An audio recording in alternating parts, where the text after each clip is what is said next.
As we close out the month of June, we close out the Jake Retzlaff era as BYU starting quarterback and look at the associated impact and fallout.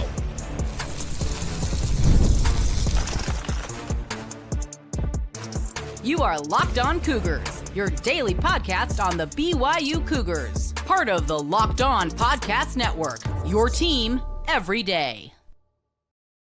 What's up, everybody? Welcome into Locked On Cougars, your daily podcast focused on the BYU Cougars. I'm Jake Hatch, executive producer at the KSL Sports Zone and a 13-year credentialed media member at BYU. I am your resident expert and insider as your host here on this podcast. And as always, thank you for making Locked On Cougars your first listen of the day. All right, coming up on today's show, we are going to talk about Jake Retzlaff, the ending of an era. He gets one full season as BYU starting quarterback as he prepares to exit the program. We talk about the impact that will have. Then we'll take a look at what's next. Who are the three quarterbacks that figure to be in line to replace him this season as BYU's QB1? And then we'll finish up overall looking at the football program and what the impact of losing your returning starting quarterback could have on BYU's overall outlook in 2025. All right, so let's get started on today's show and let's talk about Jake Retzlaff. Now, I've done two editions of the podcast over the weekend, one Friday night when his legal team finally filed an official response to the civil lawsuit complaint filed against him in May. In that, he obviously retorted saying that it was an extortion attempt that they believe was perpetrated by this woman that accused Jake Retzlaff of sexual assault. They were asking for the suit to be thrown out. They called it, quote, meritless, unquote, and they wanted him exonerated. Well, as the weekend progressed, as I started to hear more and more from different people, we'll call them sources because it's what they are. They'll remain nameless on this podcast as they always will. But as I started to hear more and more about this, I started to hear more and more that Jake Retzlaff was considering his options. And those options were, okay, do I stick around at BYU and sit out an indefinite period of time because there was a suspension looming because Jake Retzlaff did acknowledge breaking BYU's honor code for what he termed consensual sexual interaction, unquote, with the woman that accused him of sexual assault. So he admitted to breaking BYU's honor code, and history suggests that when you run afoul of BYU's honor code, there is an associated punishment. Well, it came down that BYU had levied, whether you believe a 3, 6, or 7 game suspension. I am inclined, based on the latest I have heard as of the recording of this podcast, that it was indeed a 7 game suspension being handed down from BYU to Jake Retzlaff that he thought was untenable, and he decided it was in his best interest. Now it's still pending as of recording of this podcast that he is looking at leaving BYU. So where does that leave BYU? Well, that leaves them obviously wondering what's going to happen next. When will he officially leave BYU? I am expecting today, Monday, to have an official announcement from Jake or his legal team announcing that he does intend to leave BYU and intends to transfer from BYU. Now, I talked about on a special edition I did yesterday, shortly after the news broke that he was planning on leaving BYU, that based on the rules that I had read and what I had understood about the transfer portal, that he may be up a creek without a paddle in that circumstance. Well, as I often do, I reach out to people who are far more in the know than I am. We're talking people who are deeper in the weeds, have a full understanding of what's going on with this situation. And the word I got back is that, Jake, the NCAA and BYU shouldn't or won't stand in the way of Jake Retzlaff leaving BYU and transferring to another program. He is a graduate transfer and thereby has the ability to enter the transfer portal. The question was, would he be immediately eligible? Because so far as I was aware at the time, he had not entered his name into the portal during the most recent portal window, which was back in April. What I was told is, irregardless, it will be he will have the ability to leave BYU and enroll at a new university and play as soon as this fall. That is what I understand as of this recording. That obviously brings up the next question, and it's been well documented. There's been rumors all over social media, on message boards and the like, that Notre Dame is in the mix for Jake Retzlaff. Jay Drew from Deseret News said there's a big-time program that is pursuing Jake Retzlaff that needs an answer at their quarterback position. And I guess not an answer, but they need an upperclassman at that position. Well, I have strong indications, and I'll just say it right now, that Notre Dame is that program. Yes, the Fighting Irish. And if you look at the Fighting Irish's roster right now, all of their quarterbacks on the roster, while they may be high-level prospects, recruits, and the like, all of them are underclassmen, either freshmen or sophomores. To get a guy who just led a program to an 11-2 campaign, at number 13 overall ranking, that would be a relative coup for Notre Dame to add him at this late juncture, and figuring that he probably is kind of that 1 year gap to get these other players up to speed. And then when they become upperclassmen, juniors and the like, you can turn the reins over to them, where Jake gets the 1 year here with Notre Dame. Now, will that ultimately play out? That remains to be seen, because as I have been told by sources, is that there are other programs also in play. And what I was told, that at least some of them are also near Chicago, which Notre Dame is. It's not that far away, speaking of South Bend, Indiana.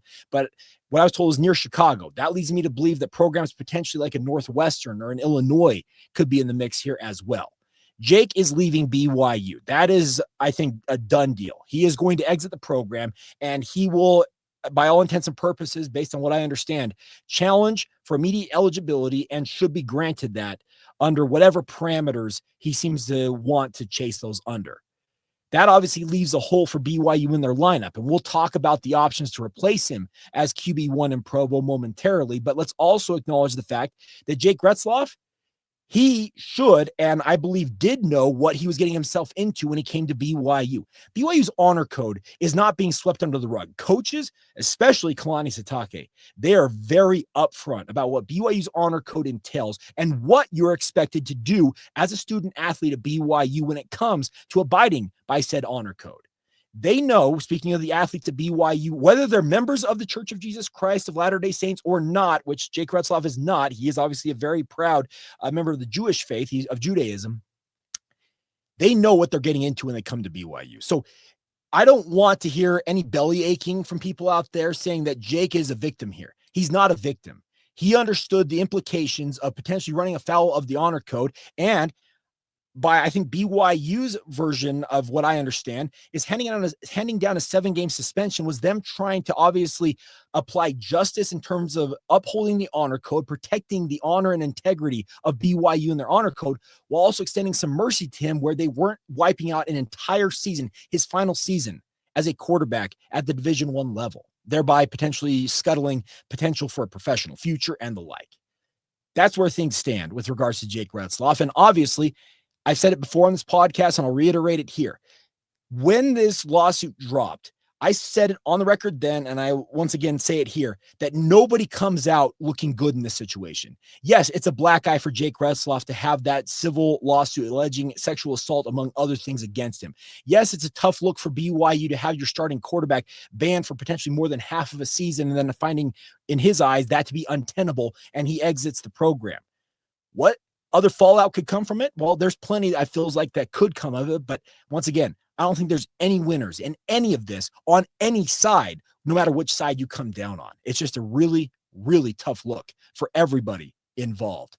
All right, so what is next for BYU? Where do they turn now? Obviously, with Jake exiting stage right, who are the contenders to take over that starting quarterback job? Well, it's a trio, and we'll introduce to all three of them next, right here on Locked On Cougars.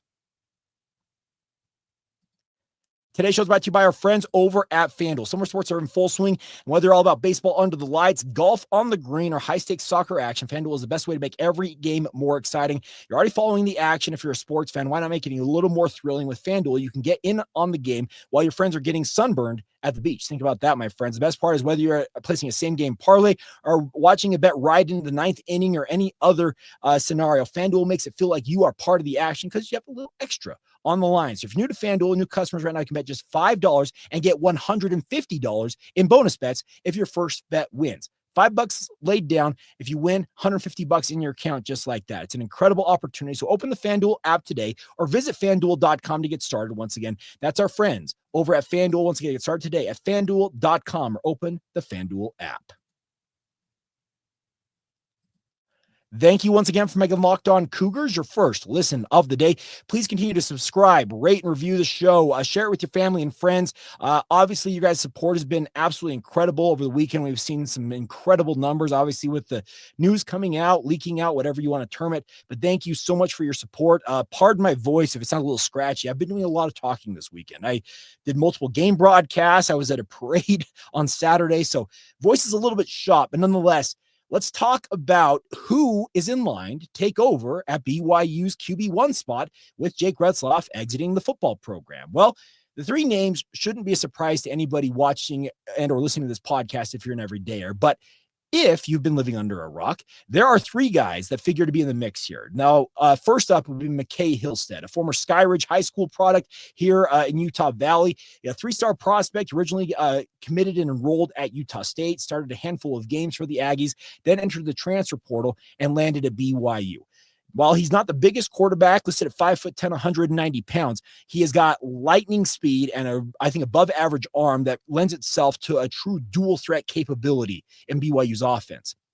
Second contender, that is Trayson Bourget. Now, like McKay Hillstead, he's a prep star who ended up enrolling at another university. This time it was Western Michigan University. And over 2 seasons with the Broncos, Bourget started, I think, I believe it was 8 games in total for Western Michigan, then decided to leave the Broncos and ended up enrolling at BYU and did so actually without even really being recruited by the Cougars. He enrolled as a regular student, then walked on with the BYU football program and has since, I believe, been put on scholarship, but he is in the mix. He is more in the mold of what I consider to be a Keaton Slovis type. Well, he's not immobile. He prefers to make plays with his arm, and as I understand it, throws a really, really nice deep ball. And that's a big part of Aaron Roderick's offense is taking deep shots. Once again, he may not offer the true dual threat capability, but he's got enough wheels to make the runs necessary or run when needed. Now, the wild card in all of this is a guy who recently enrolled at BYU after leaving a program that he had enrolled at but not ultimately playing for, and that is freshman transfer from Stanford, Bear Bachmeier. Now, he wears a non-traditional number 47 as a quarterback. That's another story for another day. But he is a 4-star prospect, had offers up and down this country in terms of the who's who of college football, a bona fide 4-star prospect out of California, went to Stanford, participated in about the first half of spring ball there. And then amidst all of the turmoil with Troy Kaler getting fired at Stanford, he and his brother Tiger decided to enter the transfer portal, and both of them ended up enrolling at BYU. Bear is a legitimate true freshman. Even though he's transferred once already, he has never played in a game at the college level, but he has got the size at 6'3", 225 pounds that make you think, okay, he absolutely could come in and be a factor in this race. Based on what I understand right now, that I would expect that it'll be a true 3-way battle in training camp to see who emerges for BYU at starting quarterback, because you can't just say, hey, you're the guy. You don't know what each of these guys is going to bring, because they have, well, 2 of them, speaking of Hillstead and Bourget, have both started games at the FBS level, albeit at the G6 level, excuse me. That obviously is something you have not seen them play in a game for BYU now at the Power 4 level. In the case of Bear Bachmeier, he enrolled at a Power 4 university, but went through a handful of practices before exiting and transferring to BYU. So I believe that it'll be a true three-way battle, but it is my personal opinion on the matter that McKay Hillstead would be my odds-on favorite. This is the Jake Hatch opinion meter. I believe that McKay Hillstead would have the inside track at this juncture to emerge as BYU starting quarterback, but there's a caveat to all that. While I believe that McKay would be the stopgap guy, let's say that Bear Bachmeier comes into BYU, and by all accounts, he's an exceptionally bright student. His brother, speaking of Tiger, who's going to be, I think, a factor at wide receiver for BYU, he graduated from Stanford in, I think it was 2.5 years in computer science. As I understand it, Bear Bachmeier's got the same type of smarts, and if he is really that brilliant and can pick up BYU's offense quickly, could we see a Tanner Mangum to Zach Wilson type handoff this season, meaning that McKay Hillstead and or Trayson Bourget, while they may be the starting quarterback for the first half or so of the season, in the back half of the season, at some point does BYU say, hey, we need to look to the future, and Bear Bachmeier, in our opinion, is that future. Let's throw him out there and see what we got. That's what I think may be what comes to fruition. But let's say McKay Hillstead or Trayson Bourget, I can't discount either of them. Let's say they hit the ground running. They lead BYU to a strong record. They're not going to replace them for any reason, because if BYU, let's say the first half of the season, when you may consider this switch, BYU's a 4-2 or a 5-1 record, why would you switch quarterbacks midstream at that point?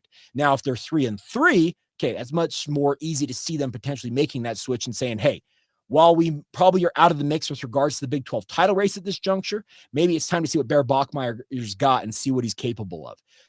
I think that all 3 of them offer all kinds of tools. As I mentioned, a guy like McKay Hillstead, he screams to me true dual threat capability, whereas a Trayson Bourget is probably more of a Zach Wilson, Keaton Slovis type where, yeah, they can run, but they prefer to make plays with their arm from the pocket.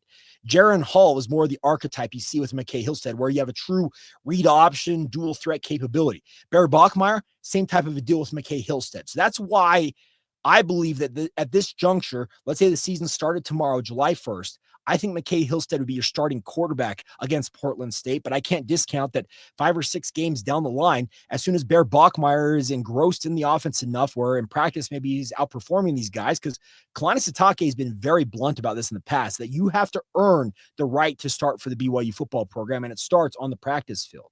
So let's say midseason, a guy like Bear Bachmeier is finally up to speed, understanding the terminology, the playbook and everything, and his play on the practice field stands out.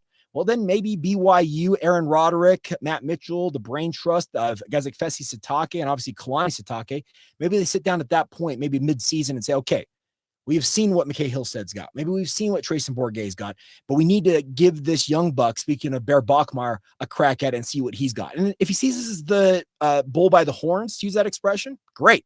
Then you're off and rolling. And you maybe have your quarterback that fills 2 or 3 years while a guy like Ryder Lyons goes out on his mission. Then by the time Ryder comes home, a guy like Bear could have been a 2 or 3 year starter at that point, could be looking towards jumping to the NFL, and then potentially, let's say 28, when a guy Ryder Lyons spends maybe 27 as the understudy, then in 28, Ryder Lyons is off and rolling as BYU starting quarterback. That sounds like a little bit of fan fiction. I understand that, but that's essentially what's going to happen is you're going to go into training camp with a 3-headed race for BYU as their starting quarterback. I can't say that Bear Bachmeier couldn't win the job in training camp, but you really only have 2.5, maybe 3 weeks at most to determine who you're going to invest your starter reps in. And I think the leg up with the experience already in the program, Bear Bachmeier and Trayson Bourguet appear to have that leg up to me, but I would put my money personally on McKay Hillstead at this juncture. Now, that answers one question as to who might be QB1 for BYU. But what is the overall situation for the BYU football program look like now with potentially an unproven quarterback stepping in as their starting quarterback as you come off a year where you had a guy emerge at quarterback and figured to be returning for a second straight year as BYU starting quarterback? What is BYU's outlook for 2025 now with no Jake Retzlaff? We'll talk about that next right here on Locked On Cougars.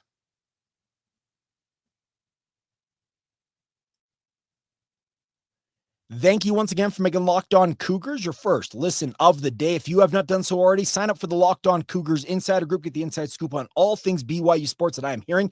I don't proclaim to be the insider at BYU, but I will give you everything I have gotten. The best part about our insiders group is you don't have to go to a message board or website to get the inside intel that you crave. It comes to your phone in the form of a text message. You can fire back with thoughts of your own. We have great conversations in the insider group, and it's a great way to support the show as well. Just $5 a month to be a part of the group. But the kicker is you get a full 14 days, 2 weeks before you're charged a single penny to be a part of the insiders group. It's our trial period, 2 full weeks, half a month. And there's a lot of news coming out right now. And guess where it goes first? The Locked On Cougars Insider Group. So sign up today and join us on the Locked On Cougars Insider Group. All right, before we go on today's show, let's talk about the impact that Jake Retzlaff leaving the BYU football program and what it could mean for BYU football as a whole this fall. Well, we do know that over the weekend, the Big 12 announced they will be doing away with their annual preseason media poll. There will no longer be Arizona State being picked 16th last year and making a run to number 1 in the conference. BYU also were they 13th or 14th last year, obviously making a run to the top 15 in the country.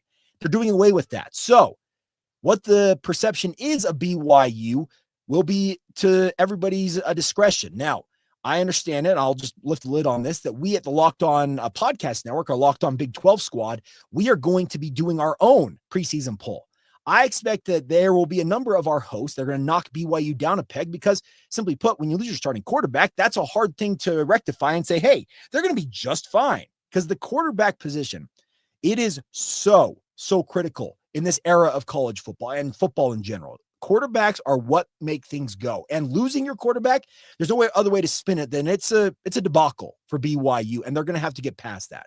Now, saying that, I also am very confident in BYU being able to absorb this loss better than other programs would be able to, because as many of you love to point out, Jake Retzlaff's QB rating, his overall statistics, while they were important in certain games. They're also horrific and hurt BYU in other games. For his entire career, he threw for a shade under 3,600 yards, had a completion percentage a shade under 56%, 55.9%, if I'm being accurate here. He had 23 touchdowns against 15 interceptions. That touchdown to interception ratio, that is not what you want to see. You want to see 2-1 at worst if you want a top shelf quarterback, and 3-1 would be ideal. That's closer to 1-1, and that's not good enough.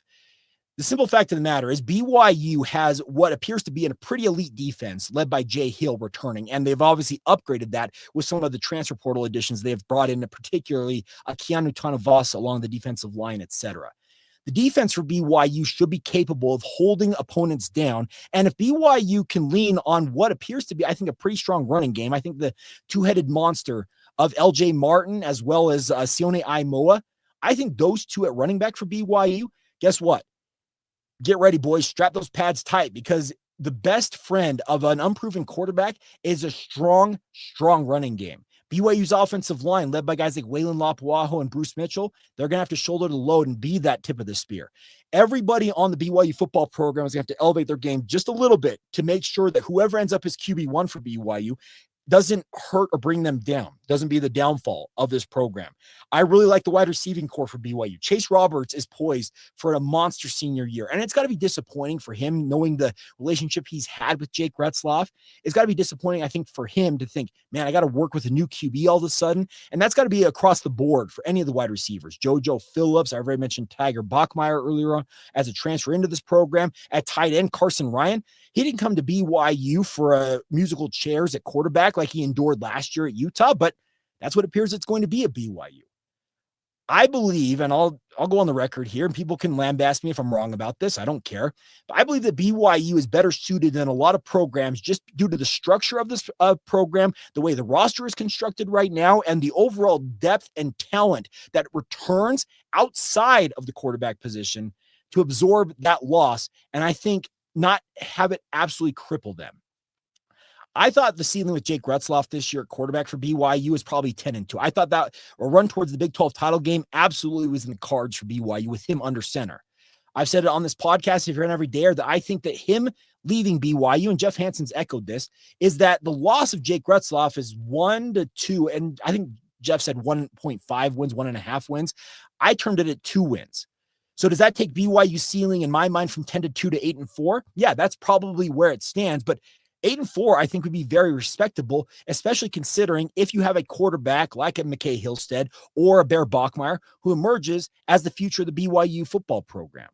That would be, I think, the best case scenario. Could things crater? Could this team fall apart and obviously factionalize itself and have guys taking the side of Jake Retzlaff and other guys saying, hey, let's move on from it? Yeah, that could happen. And maybe 6-6 at that point is the best case scenario. But I think the biggest thing this program can do, and I'm talking about the leadership of this program, and that comes from the players themselves, is they have to rally around one another. They have to say, hey, we understand that Jake is gone, and that's a hit, but we cannot allow it to have our season fall apart because we fall apart mentally because our quarterback is gone. The leadership of this program has to step to the forefront and be vocal about it and say, guys, focus on the task at hand. Control what you can control.